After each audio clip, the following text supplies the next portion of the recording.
Les Iraniens sont prêts à relancer la guerre en cas de non-accord à Islamabad. Quelles sont les capacités militaires de l'Iran? Pour ça, on va faire le point avec vous, Chloé Barbeau. Bonsoir, vous nous avez rejoint parce qu'on a des nouvelles informations sur ces capacités de missiles balistiques, sur la reconstruction des Iraniens. Est-ce qu'ils ont encore la capacité aujourd'hui de faire la guerre, Chloé?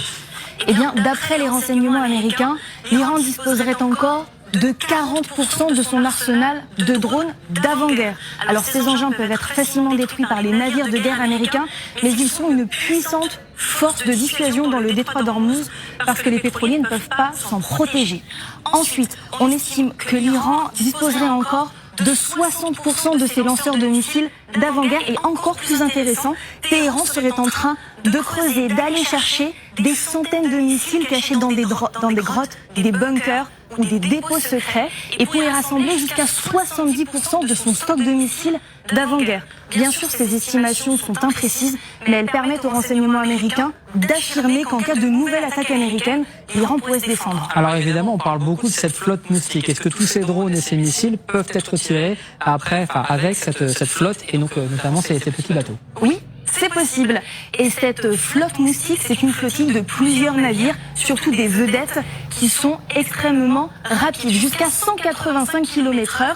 Et elles sont très maniables. Elles peuvent être amarrées près de la côte, dans des grottes cachées. Elles sont donc invisibles sur les images satellites. Et elles peuvent piquer comme des moustiques. Elles peuvent attaquer en toute discrétion. Comme on l'a vu hier dans le détroit d'Ormuz, ce sont ces vedettes qui ont attaqué les bateaux qui essayaient de pénétrer dans le détroit.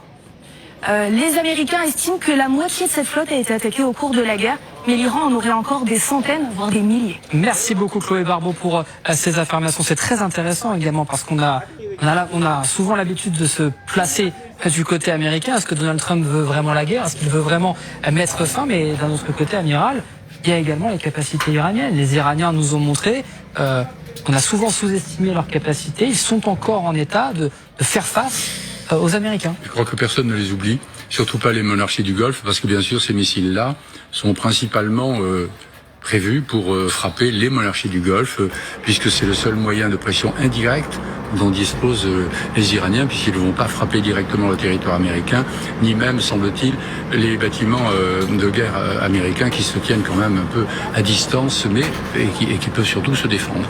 Donc c'est tout à fait impressionnant ce qu'ils ont à leur disposition. Et puis ils ont surtout des armes adaptées au théâtre. Ce qu'il y a, c'est que les Iraniens se préparent à cette guerre d'Ormuz depuis très très longtemps.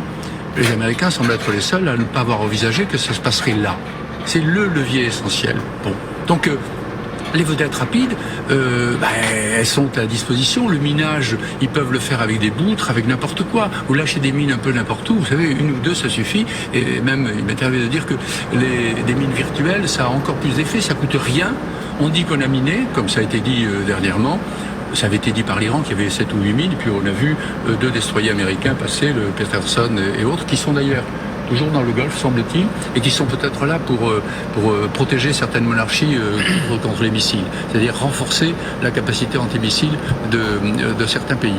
Donc c'est quand même très dangereux, extrêmement dangereux, c'est encore extrêmement efficace, et ça pèse dans les négociations. Ça pèse dans les négociations.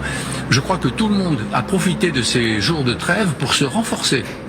Les Iraniens, on l'a vu plusieurs fois, ils essaient de dégager des sorties, des rampes de sortie de lance-missiles mobiles, des choses comme ça.